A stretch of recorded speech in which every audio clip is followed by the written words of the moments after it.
네, 오늘은 역대상 19장 1절에서 20장 8절까지의 말씀을 함께 살펴보도록 하겠습니다.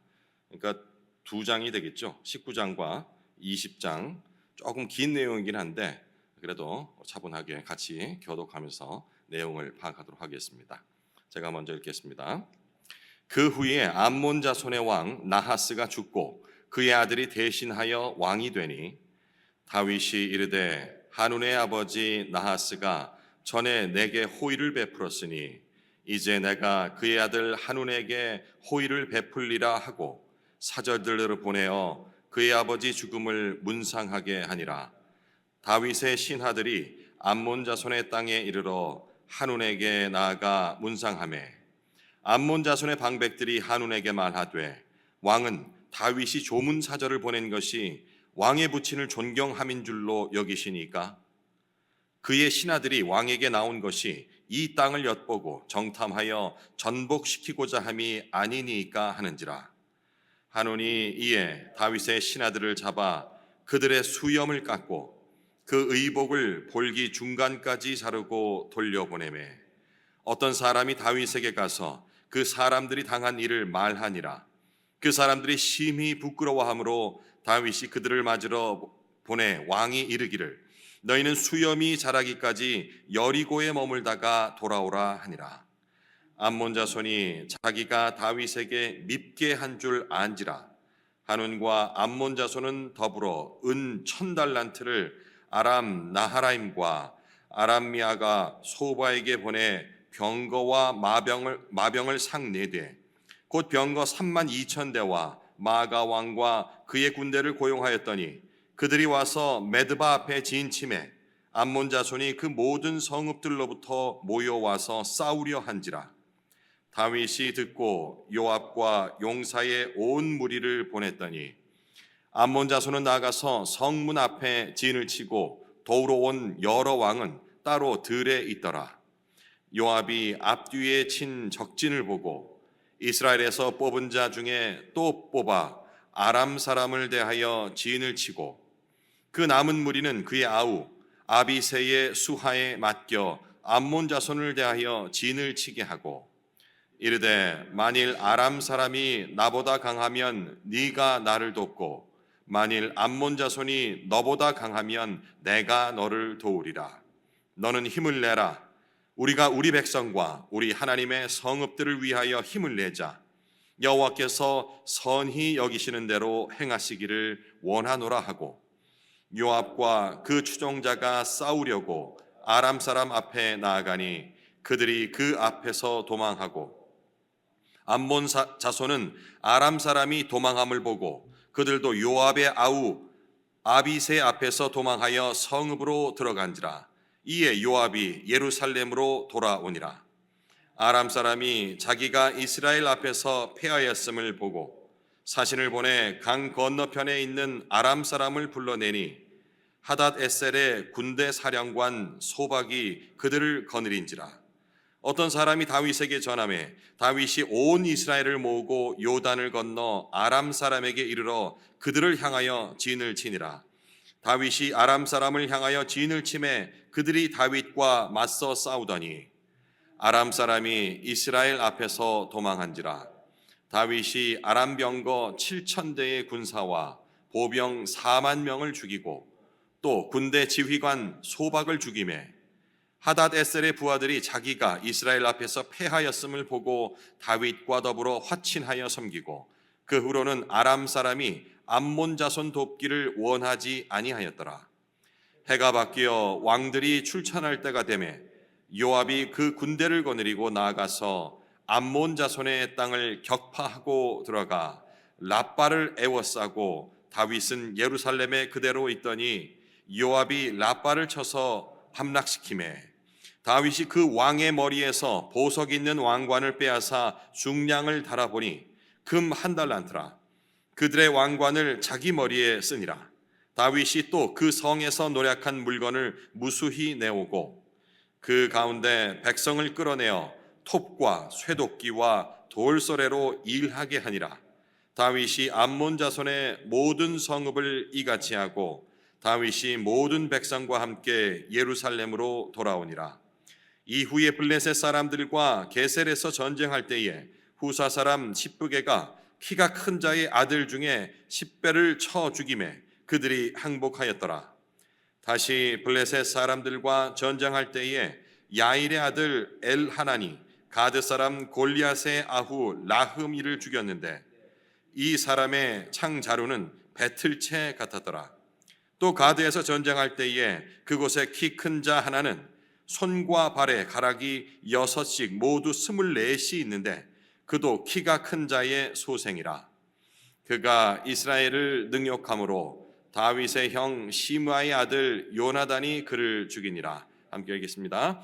가드의 키 큰 자의 소생이라도 다윗의 손과 그 신하의 손에 다 죽었더라. 벌써 40분이 됐습니다. 살다 보면은 뜻하지 않은 오해를 받을 때가 아주 종종 있습니다. 제가 행동을 잘못해서 그렇게 오해를 받을 때도 있지만 어떤 때는 좋은 마음으로 어떤 행동을 했는데 그 행동을 오해받거나 하는 그런 경우들이 생기죠. 그리고 그로 인하여서 원치 않은 싸움에 휘말릴 때도 있고, 저는 정말 우리는 평화롭게 그렇게 살고 싶은데 사람들이 오해해서 공격할 때 이걸 어떻게 해야 되나? 이거 분명히 저 사람이 잘못하는 거기 때문에 바로 잡아야 되나? 예수 믿는 내가 참는 게 좋을까?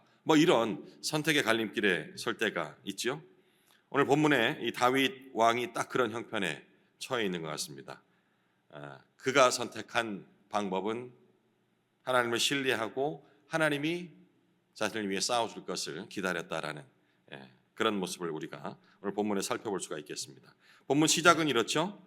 암몬이라는 나라의 왕 나하스가 죽었습니다. 다윗은 그 아들이 왕이 되었다는 그 소식을 듣고서 진심으로 위로하려고 사람을 사절단을 보내죠. 당신 아버지와 우리가 아주 좋은 관계였어. 그러니 그 좋은 마음을 당신을 위로하는 곳에 나의 마음을 전하고 싶소. 이런 의미로 다윗이 사절단을 보낸 거죠. 그런데 암몬의 왕 이 한우는 다윗의 마음을 의심합니다. 거기에 더해서 옆에 붙어있던 그 신하들이 왕의 마음을 슬쩍 읽고서는 한술 더 보태죠. 다윗이 왕을 위로하러 사람을 보냈다고요? 그럴 리 없습니다. 왕께서 지금 의심하고 계시듯이 그것은 겉모습일 뿐이고 속으로는 우리 땅을 염탐하려고 보낸 거예요. 이렇게 얘기를 하는 거죠. 한우는 또 그 말에 휘둘립니다. 이게 사람 귀가 참 얇아서요. 이 정점에 서고 났을 적에 모든 걸 다 가진 것 같지만 그 주위에 있는 그 사람들의 말에 휘둘릴 때가 참 많은 거예요. 한운이 그 말에 휘둘려서 다윗이 보낸 사신들의 수염을 싹둑 잘라버립니다. 그것도 모자라서 입고 있던 그 상의를 오늘 본문에는 볼기라고 되어 있는데 엉덩이 부분 더 내려와야 되거든요. 거기를 또 싹둑 잘라버린 거예요. 그러니까 이것은 수치를 주려고 하는 속셈이겠죠. 여기서 이제 선의에 대한 그 반응이 세상적인 가치관으로 봤을 적에 얼마나 왜곡될 수 있는지 이 부분을 확인할 수가 있겠습니다. 이게 지금 한운의 모습이 아니고요. 사실은 안타깝지만 이런 반응들이 교회에 막 믿지 않는 사람들의 그런 반응이 아니고 교회 안에까지 다 들어와 있거든요. 누군가가 나에게 내가 기대하지 않았던 그런 선의를 베풀었을 적에 혹시 그런 거 받아보시다면 어떻게 반응하십니까? 너무 고마워요 자매님, 감사합니다 장로님, 이렇게 받아들이시는지, 아니면 말은 그렇게 했지만 장로님 왜 그러지? 나한테 이걸 주실 리가 없는데 기대하는 바가 있는가? 이런 식으로 생각을 하는 것 자체가 이 사상적인 기준이거든요. give and take, 뭔가 받을 게 있으니까 나한테 이런 거 하겠지? 오늘 본문에는 그보다 더 했죠. 내 걸 뺏으려고 하는 것 같아 라고 오해하는, 이게 바로 그 세상의 반응입니다. 성경은 이런 상황 속에서 그리스도인들이 어떻게 대해야 되는지에 대한 교훈이 참 많이 나와 있습니다. 오늘 이 본문 아니고서도요. 그리고 또 구약에서 하는 방법과 예수님이 오셔서 가르쳐 주신 방법들이 표면상으로는 조금 다른 듯하게 보이는 경우도 있습니다. 하지만 중요한 것은 모두 내 판단이 아닌 하나님의 행하심을 순종하고 기다리는 이 방법이 공통된 방법이라 할 수 있겠죠. 다윗은 이 얘기 들었을 때 얼마나 분노했겠습니까? 하지만 곧바로 복수하지 않죠. 이 돌아온 이 사신들, 이 모욕당한 신하들을 지금 여리고라는 곳에 머물게 하고 수염이 다시 자랄 때까지 그대로 둡니다. 만약에 다윗이 어떤 선동가적인 그런 기질이 있었다 한다면 이 상황을 다르게 활용했겠죠.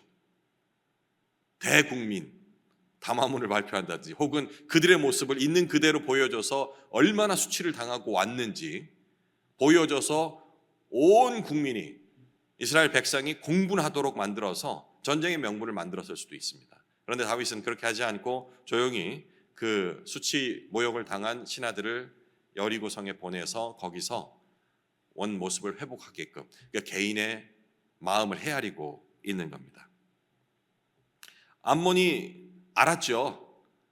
자기가 실수했다는 걸 깨달은 거예요. 그렇게 해놓고 조금만 참았으면 될 텐데. 그래서 두려워졌습니다. 야, 이거는 다윗이 보나마나 이건 보복을 할 것이다 라는 그 두려움에 다른 나라 사람, 아람 사람이라고 되어 있죠. 이 아람 사람을 돈을 주고 이른바 용병입니다. 용병을 구해와서 자기를 지키게끔 만드는 거예요. 군대를 모은 거죠. 다윗도 이것을 알고서 장군 요압과 그의 형제 아비새에게 군대를 맡깁니다. 그런데 이제 이 상황이 녹록치는 않습니다. 물론 이제 이 다윗이 집권을 하고서 이스라엘이 무척 좋은 주위의 소문도 가지면서 그리고 국력도 많이 강해진 상태이긴 했지만 그래도 여러 나라가 연합을 하게 된다면 쉽지 않은 그런 전쟁이 되겠죠. 앞에도 적이 있고 뒤에도 적이 있는 그런 일종의 포위된 상황에 지금 처한 내용이 됩니다. 이제 19장 6절에서 15절까지의 이 말씀을 제가 설명을 드리고 있는 거예요. 그때 요압이 이런 얘기를 해요. 아비새야, 네가 한쪽을 맡고 내가 다른 한쪽을 맡을게. 그런데 누구든지 누가 열세에 취하면 가서 돕기로 하자. 여기까지는 충분히 우리가 예상할 수 있는 내용인데 그 뒤에 그리고 하나님 보시기에 좋은 대로 하시기를 구하자라는 이게 정말 감동적인 멘트가 나오는 거예요. 자, 우리 연습한 대로 적군을 완전히 섬멸을 해서 우리 왕께 충성을 다 보여주자. 뭐 이 정도는 우리가 예상할 수 있는 내용인데 끝에 이러이러한 행동을 어떻게 하기로 약속했지만 이 모든 것이 하나님 보시기 좋은 대로 하도록 하자. 그 하나님의 그 인도하심을 구한다라는 참 감동적인 얘기 아닙니까? 우리가 최선을 다하지만 결국은 하나님이 하셔야 전쟁이건 모든 것들이 이기건 혹은 평화롭게 지내건 가능하다라는 그런 믿음의 고백이 담겨 있는 겁니다. 이런 그 고백들을 보면서 우리가 이제 이 아침 우리에게 적용을 해야겠죠, 그죠? 신앙생활도 마찬가지. 혼자서 싸우는 싸움이 아니고 때로는 오해를 받고 그리고 어려움에 빠질 수 있고 혹은 또 외로워질 수도 있는 이런 상황에서 공동체, 형제 자매 이 지체들과 함께할 적에 우리가 든든한 힘이 되고 그리고 그 힘에 아울러서 가장 중요한 것은 이 일의 결과 그리고 방향까지 하나님께 맡겨야 한다는 것을 오늘 이 장면에서도 우리가 깨달을 수 있겠습니다.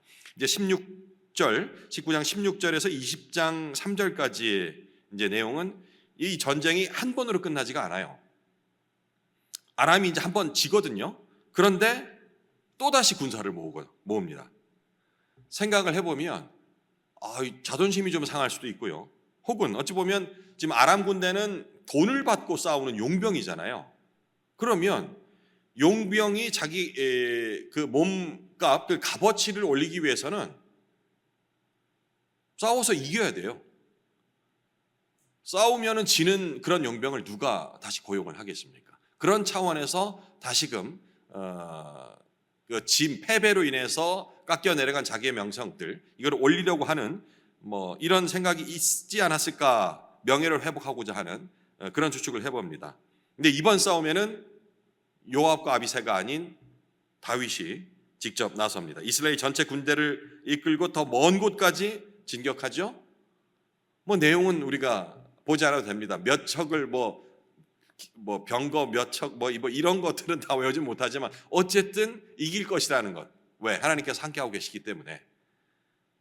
다윗이 크게 이기고 아람은 항복하고 이제 이 일로 아람은 깨달은 거죠. 야, 이게 암몬을 더 이상 도와서는 안 되겠다. 우리가 아무리 용병이지만 그래서 이제 암몬을 더 이상 돕지 않겠다라고 얘기를 합니다. 그 이후에 다윗은 암몬의 수도인 라빠를 정복하는 내용이 나오죠. 그리고 그곳 왕의 이 면류관을 벗겨서 다윗의 머리에 이게 씌우는 장면도 나옵니다. 하나님께서 이 면류관이라는 건 왕이 쓰는 거니까, 그죠? 통치를 다윗에게 맡긴다라는 그런 영적인 의미도 갖는 행동이 되겠습니다. 한번 우리가 이제 보통 하나님께서 함께 하신다 할 적에 항상 이거를 딱 정리하고 나면 이 모든 것들이 더 이상은 나를 어렵게 하거나 귀찮게 하지 않을 것이야 라는 기대를 갖는데 그렇지가 않아요. 실제 삶에서는. 그죠? 이 문제를 하나 해결했다 해가지고 없어지지 않는다는 거. 이 전쟁도 그렇잖아요. 앞서서 이제 암몬과 아비새가 요압과 아비새가 이겼다 했다면은 아이고 안 되겠다 하고 끝이 나야 되는데 또 전쟁이 일어나고, 그리고 그 전쟁은 현대에 이르기까지 결코 끊이지 않는다는 사실을 봤을 적에 왜 하나님께서 이런 전쟁을 주관하시고 했는데 이 전쟁이 끊이지 않을까라는 부분에 있어서 이거는 끝나는 것이 아니다. 내가 뭔가를 지금 해결했다 해서 이것이 완전히 종식되는 것이 아니라는 문제를 우리 삶에도 적용할 필요가 있을 것 같아요. 이 해결했는데 왜 내 기도가 모자랐나? 왜 또 이런 일이 발생하지? 물론 내 잘못을 인하여서 깨닫게 하기 위한 차원에 일어나기도 하지만 세상은 전쟁과 이런 원치 않은 일들이 끊이지 않고 일어날 수밖에 없는 구조예요. 그러니까 우리가 지금 세상을 살고 있다 한다면 그 부분에 대해서 하나를 해결하시니까 완전히 이것은 끝일 것이야 라는 그런 방심은 하지 않아야 된다라는 또 교훈도 우리가 얻을 수가 있겠습니다. 이제 20장 4절에서 8절까지는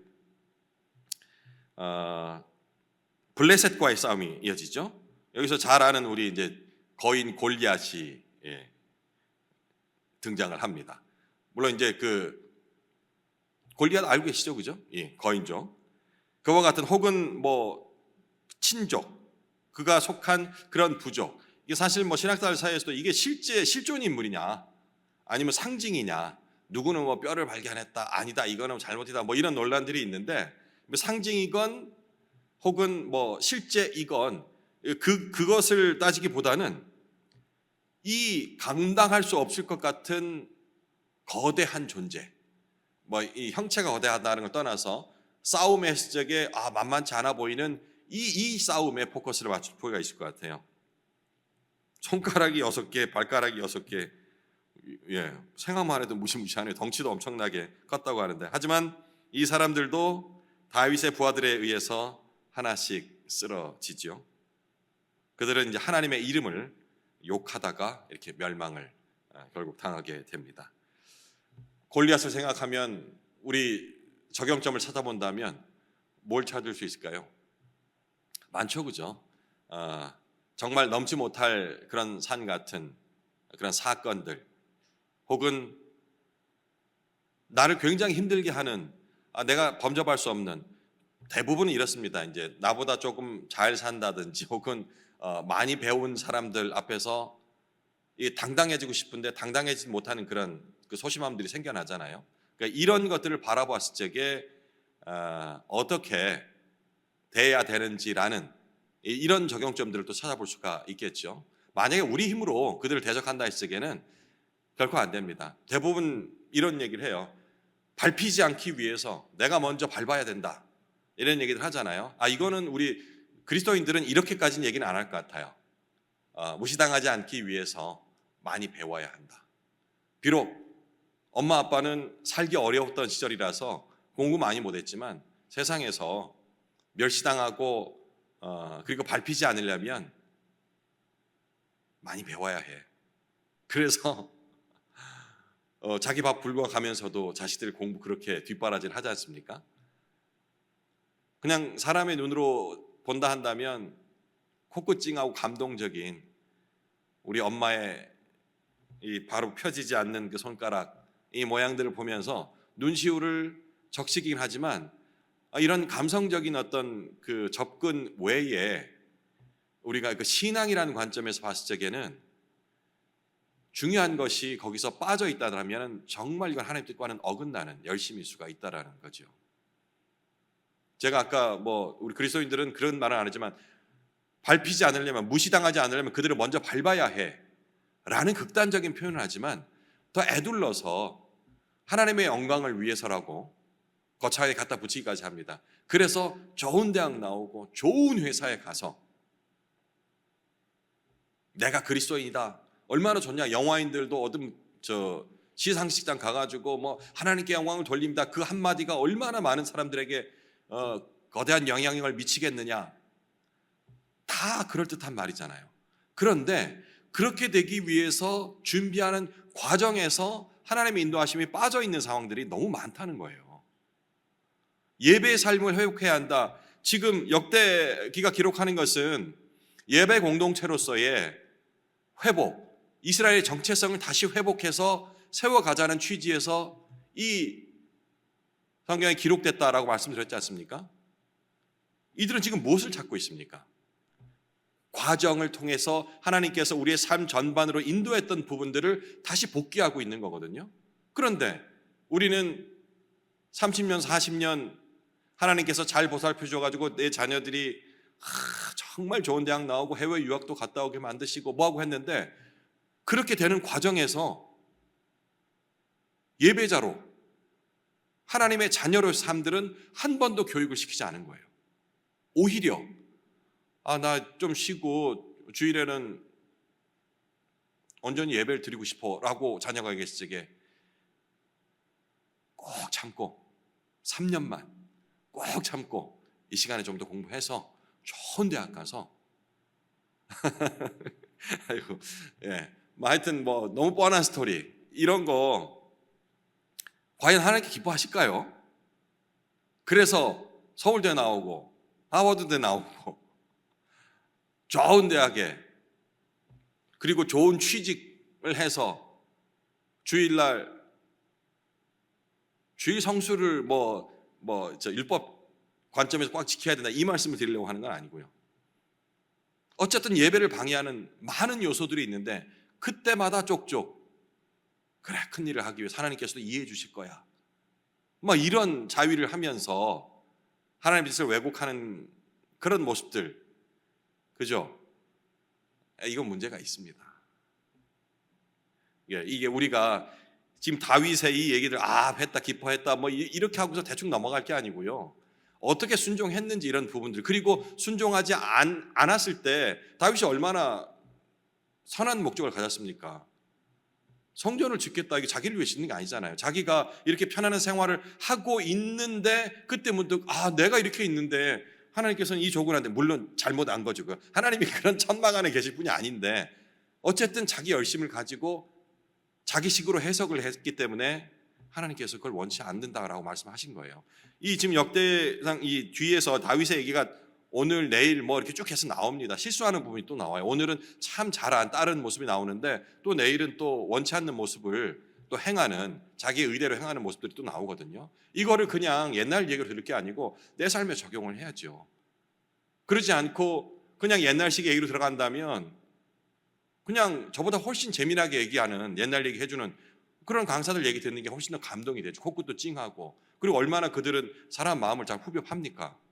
어머니 얘기하고 아버지 얘기하고 고생한 얘기하면 다 코끝 찡해지죠. 근데 성경을 통해서 그걸 깨달아야 되는 게 아니죠. 그렇지 않습니까? 그렇죠? 두려워할 만한 거인들을 바라봄에 있어서 그들을 이기기 위해서는 내가 실력을 가져야 한다, 힘을 배워야 한다, 많이 배워야 한다는 적용이 아니고, 아무리 커 보여도 그 존재나 상황이 하나님보다는 크지 않다라는 그 믿음을 가져야 돼요. 우리가 하나님의 이름을 의지한다면 결코 넘을 수 없는 산이라도 넘을 수 있다라는 그 믿음을 이 얘기를 통해서 배워야 하는 것이죠. 다윗은 어려운 싸움 속에서도 하나님을, 적어도 오늘 본문에 있어서는 하나님을 의지합니다. 그리고 그의 지체들, 용사들, 형제들과 함께 힘써 싸우죠. 자기 힘을 믿은 것이 아니고 하나님 보시기에 좋은 대로 하기를 원하는 그 장군들 또한 다윗의 마음을 그대로 갖고 있는 것이라 생각됩니다. 삶에 예상치 못한 싸움이 반드시 옵니다. 오해받을 수 있습니다. 그리고 그걸로 인하여서 억울할 수도 있습니다.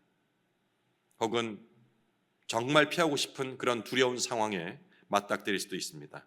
하지만 하나님께서 함께 하시면 그 모든 상황을 해결해 나갈 수 있다라는 사실, 혹은 반드시 이기는 것이 하나님 뜻이 아닐 수도 있습니다. 지는 것을 통해서도 나의 영적 유익을 하나님을 바로 바라볼 수 있게 만드신다 한다면 그 전투 또한 영적인 의미에서는 실패가 아니고 성공한 것일 수 있겠습니다. 오늘 남은 시간 묵상 이어갈 적에 이 구절을 한번 잘 생각했으면 좋겠습니다. 여호와께서 보시기에 좋은 대로 하시기를 원하노라 라는 이 장군의 고백을 우리의 고백으로 삼고 이 믿음으로 걸어가는 그 길이 오늘 하루도 쭉 이어질 수 있도록 남은 시간 개인적으로 묵상을 이어가시기 바랍니다.